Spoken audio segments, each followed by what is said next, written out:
আমি একদম বুঝতে পারিনি আপনার এতটা লেগে গেল একটা বালিশে। ছুটি প্লিজ এদিকে, আপনি জল খাবেন? জল জল আমি আসছি, জল নিয়ে আসছি।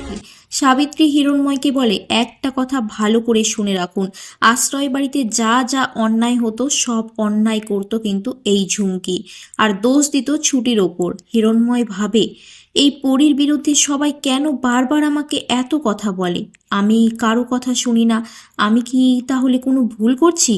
ঝুমকি ভাবে যে ভয়টা পাচ্ছিলাম সেটাই হলো, এই সাবিত্রীর মুখ আটকাতে হবে। সাবিত্রীকে তখন ঝুমকি বলে, তোমাকে এত বেশি কথা কে বলতে বলেছে? যেটা প্রশ্ন করা হয়েছে সেটা উত্তর দাও, এই সব বাজে কথা না বলে কাজের কথা বলো। সাবিত্রী, বরাবরই তুমি ছুটির হয়ে কথা বলে এসেছো, আমাকে তো আগে থেকেই তুমি দেখতে পারতে না। সাবিত্রী বলে, আজকে আমি ঝুমকির ব্যাপারে সব সত্যি বলে দেব। ছুটির ওপর এমন এমন অত্যাচার করতো সেটা বলার নয়। হিরণময় অবাক হয়ে যায় এসব কথা শুনে। সাবিত্রী দি, আমার বাবার এত সময় নেই এই সব তোমার মুখ থেকে আজে বাজে কথা শোনার, যেটুকু বলা হয়েছে সেটুকু উত্তর দাও।